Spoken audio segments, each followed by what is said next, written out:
qu'il est 8h18. Bretagne 5, l'invité de la matinale.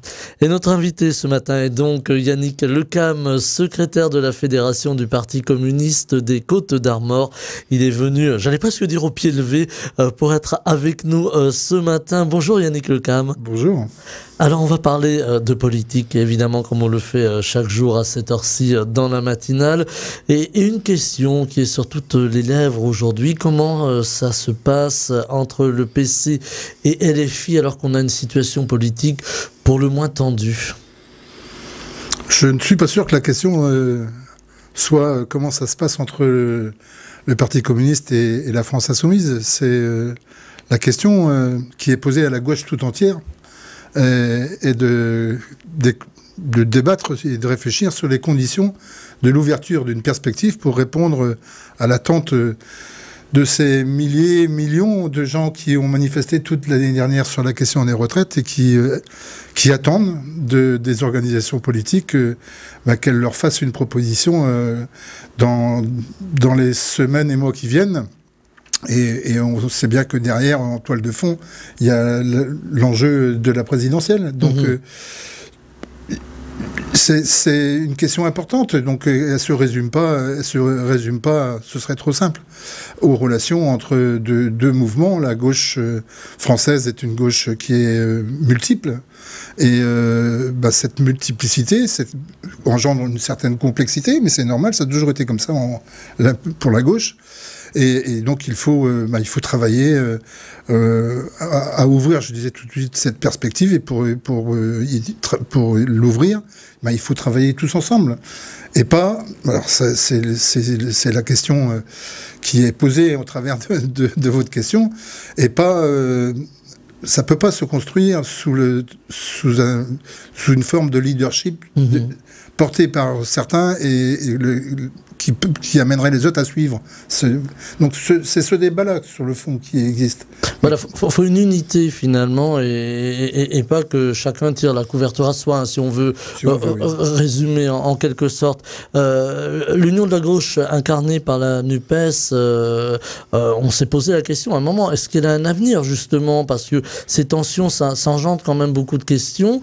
Est-ce qu'elle a un avenir et si oui, est-ce qu'il va falloir changer de cap? La NUPES, c'est un accord électoral qui a lieu, qui se crée au moment des dernières législatives qui ont succédé à l'élection présidentielle. C'est un accord électoral. Il a permis à ce que la gauche soit représentée et fortement représentée au sein de l'Assemblée nationale, mais en aucun cas ça ne peut être le support de la réflexion et du travail auquel je faisais référence tout à l'heure. Donc il nous faut toutes et tous travailler, mettre en place les conditions qui peuvent permettre justement qu'on dépasse cet accord qui n'était qu'un accord électoral en un accord qui soit un accord de fond qui fasse une proposition au pays. Donc accord de fond pour pouvoir aussi envisager les prochaines échéances. Alors vous parlez à l'instant de l'élection présidentielle de 2027. Alors c'est loin et à la fois c'est près, il faut s'y préparer. Et il y a aussi l'enjeu des élections européennes qui, elles, pour le coup, vont venir assez vite. Juin 2024, c'est demain. Là aussi, la gauche j'allais presque dire une carte à jouer dans le climat politique actuel, dans la fracture politique actuelle. Les élections européennes ont toujours été, pour la gauche française, une élection difficile et complexe. Pas parce que les uns veulent, je parlais de leadership tout à l'heure, veulent imposer un leadership. Il y a, dans la gauche française, plusieurs visions de l'Europe. Et ces visions ont un caractère, pour un certain nombre d'entre elles, assez irréductible. Donc il est difficile de pouvoir envisager que des visions différentes de l'Europe puissent se retrouver d'un point de vue électoral sur une même liste. Et donc c'est la raison pour laquelle les communistes viennent de voter leur orientation, qui est celui d'une liste ouverte, les plus ouvertes possibles, mais le Parti communiste n'a pas proposé de faire liste commune avec des partis qui sont tout à fait respectables, mais avec des partis qui ne partagent pas la même vision de l'Europe. C'est le cas du Parti socialiste, par exemple, des Verts, donc, voire de la France insoumise. Donc, c'est malheureusement pas la première fois. À chaque élection européenne, on voit ces visions s'exprimer. Et à partir du moment où il y a des visions différentes, c'est normal qu'elles puissent s'exprimer. Alors, on entend des voix qui disent que si la gauche se fracture, elle n'arrivera pas à s'imposer. Eh ben, il faut dépasser ça. C'est ça la question. C'est-à-dire que il y a ces élections européennes qui vont venir d'ici 6 mois. Mais il faut avoir une visée qui est bien plus lointaine.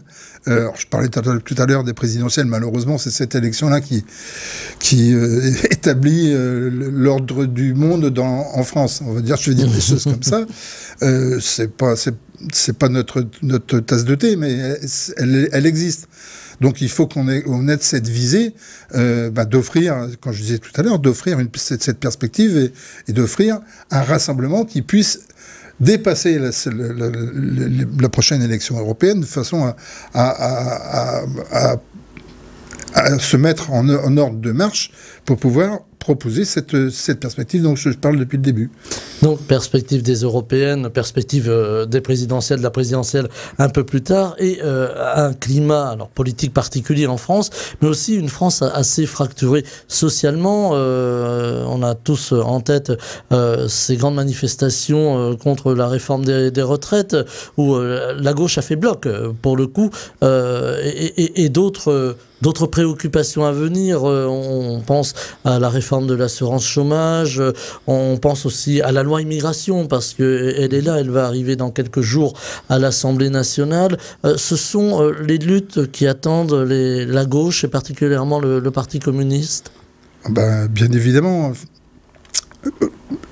Je vais reprendre sur la question des retraites. La gauche était unie, mais d'abord, c'est le mouvement social qui était uni et rassemblé. Et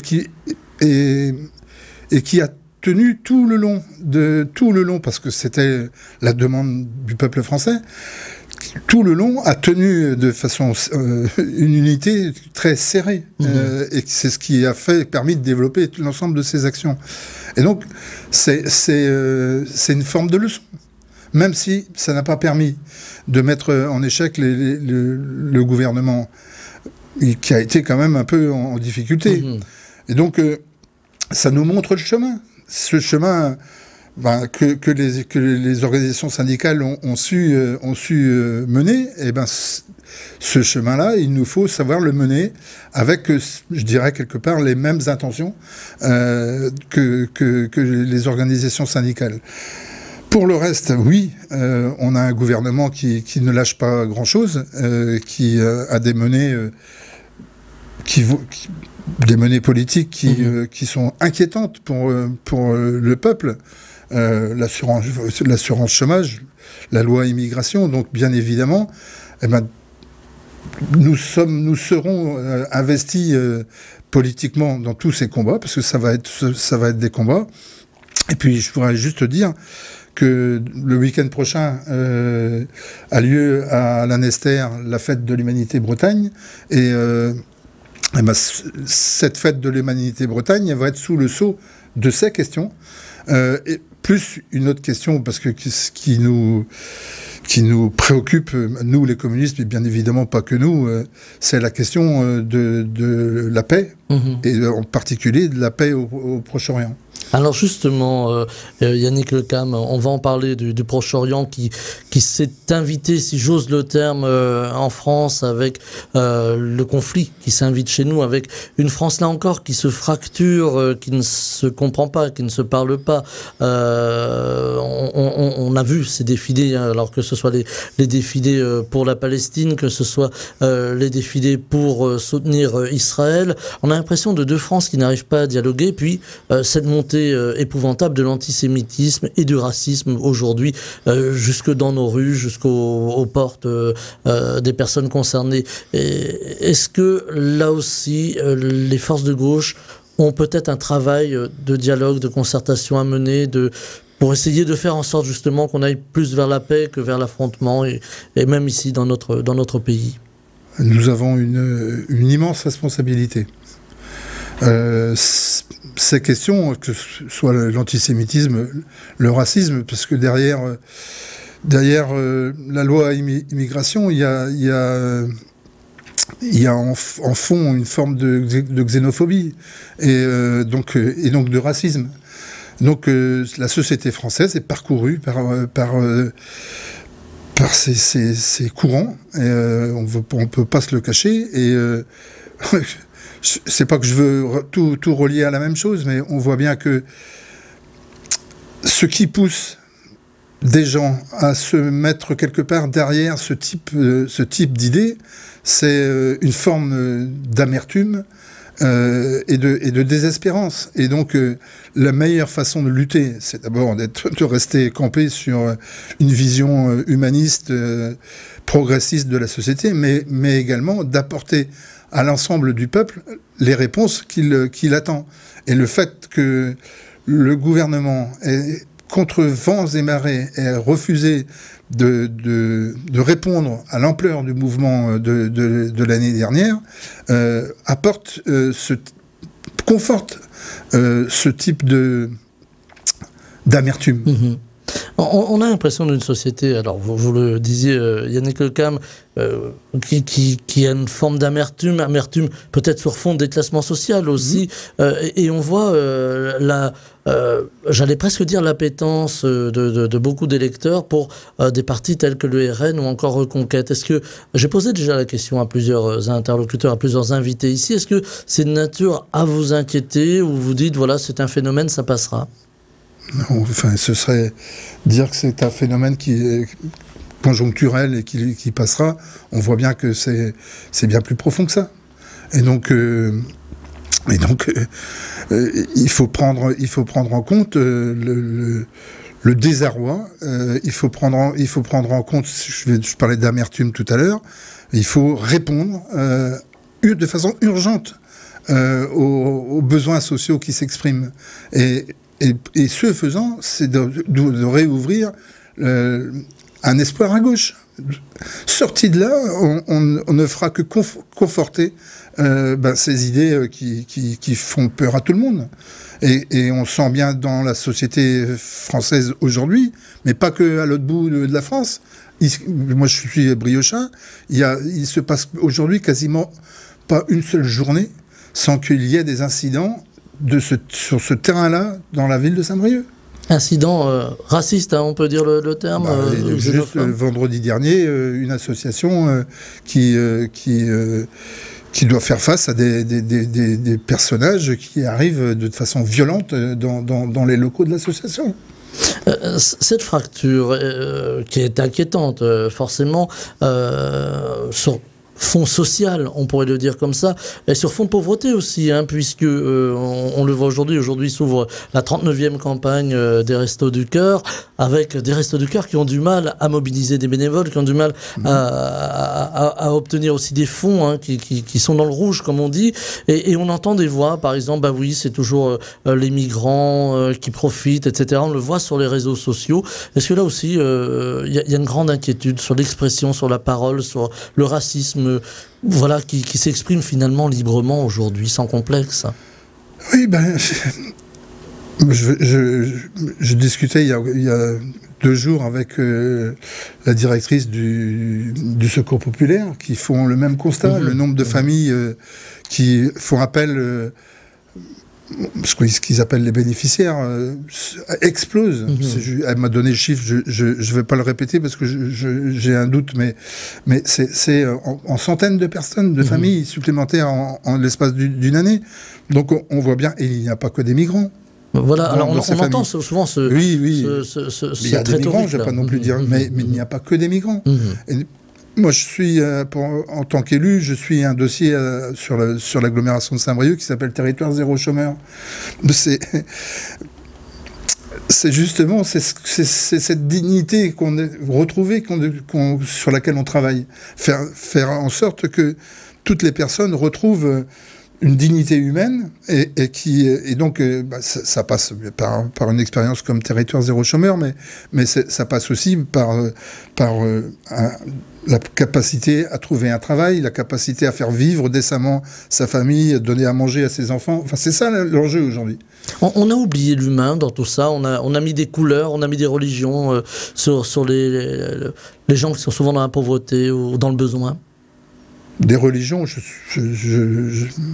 elles existent depuis bien plus longtemps que n'existe probablement la pauvreté. Mais oui, il faut regarder la société telle qu'elle est et la regarder en face.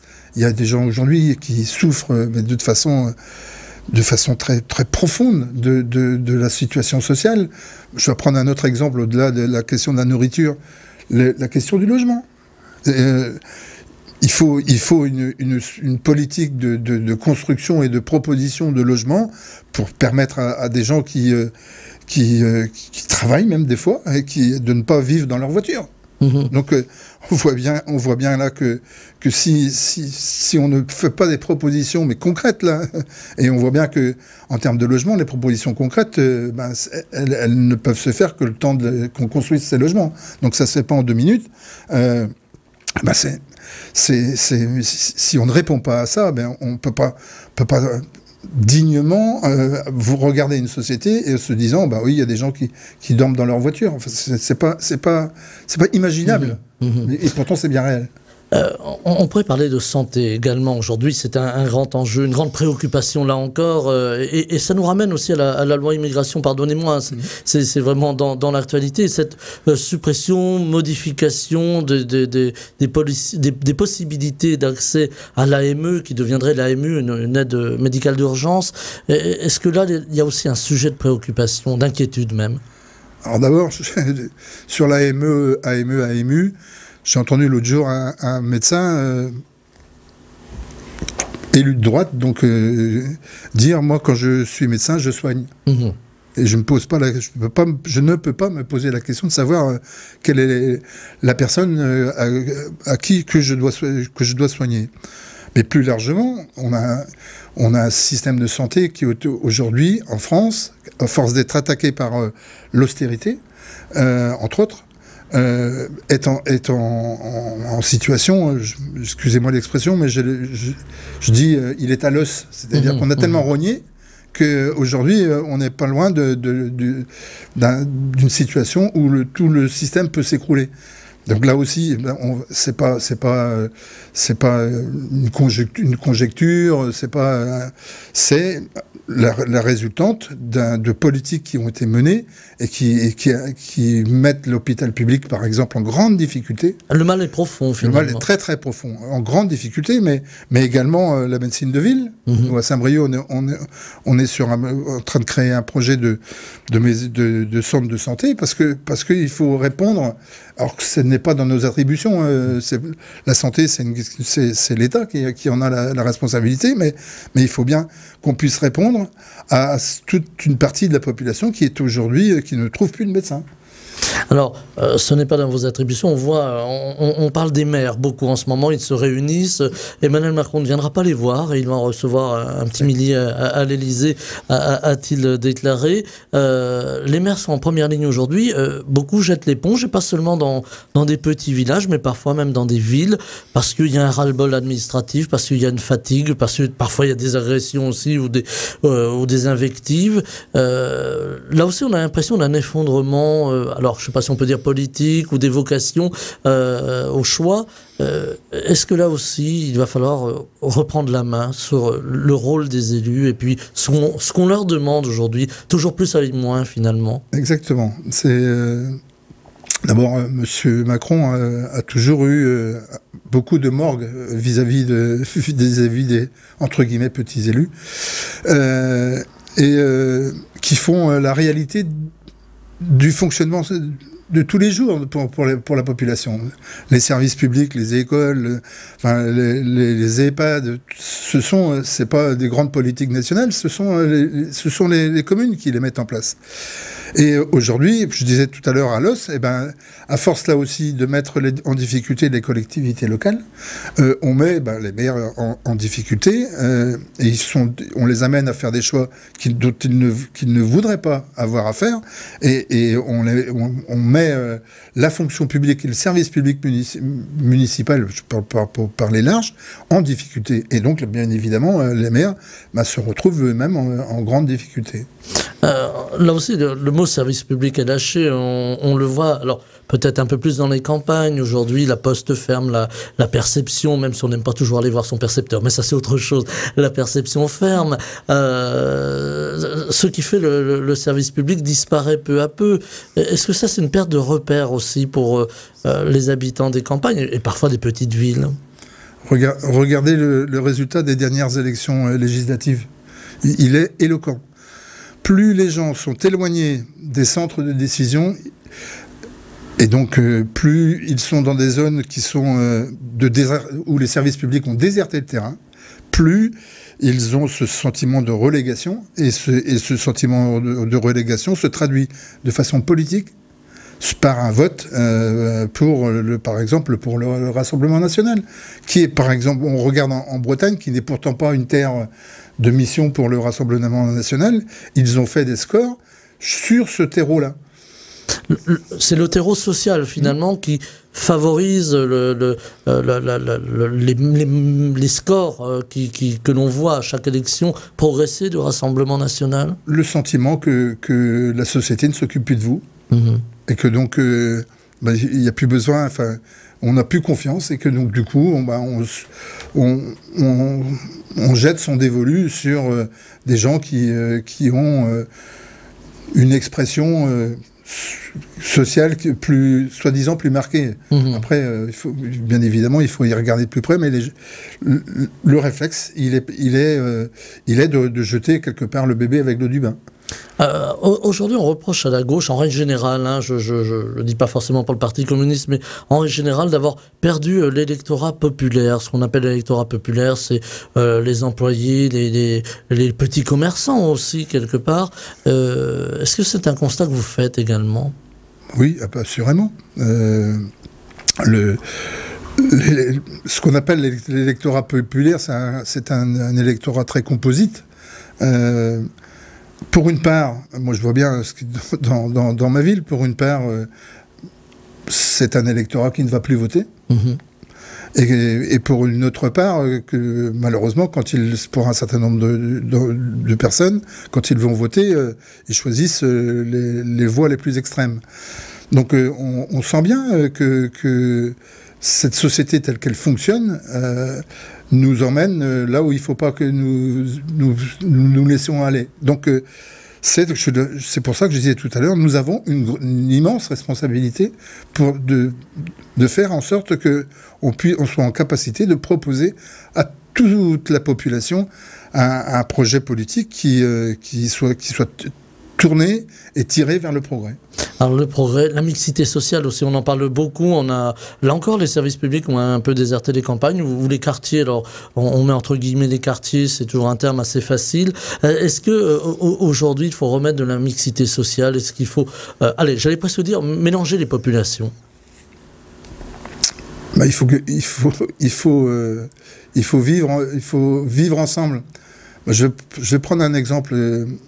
On a détruit aujourd'hui le quartier dit de Balzac à Saint-Brieuc. Voilà, ça c'est pour nos auditeurs qui sont loin, voilà, dans les Côtes d'Armor, voilà. 3 grandes tours.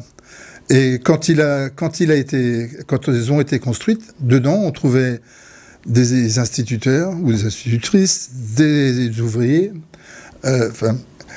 Et petit à petit, ces personnes-là ont trouvé à se loger dans la ville.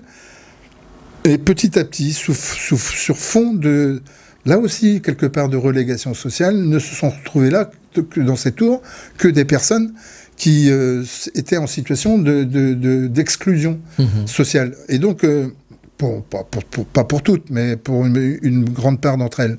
Et donc, bien évidemment, ça génère des difficultés qu'il faut aujourd'hui réparer. Non pas que quand on a construit ces tours, ça ne répondait pas, ça répondait à un besoin, une attente. Ça a été, dans les années 60, ça a été un grand progrès que de permettre à de nombreuses familles de trouver des logements décents. Mais aujourd'hui, il faut y répondre d'une autre façon. Et donc, mais pour autant, il faut construire. Il faut construire du logement parce que c'est pas le tout d'abattre des tours, mais il faut aussi avoir un plan qui permette à ce que on travaille. Alors, bien évidemment à la mixité sociale, mais d'abord de répondre à la question du logement décent des familles. Yannick Lecam, secrétaire de la Fédération du Parti communiste des Côtes-d'Armor, était avec nous ce matin. On rappelle que la fête de l'humain Bretagne, c'est samedi prochain, samedi et dimanche prochain. Fête de l'humain, c'est comme ça. Fête de l'humanité Bretagne. Voilà. La fête du journal de l'humanité. Voilà, à l'Annester. Le rendez-vous est donc pris. Merci infiniment d'avoir été avec nous en direct ce matin. Je vous souhaite une très belle journée. Au revoir et merci. Bretagne 5 matin, Stéphane Hamon.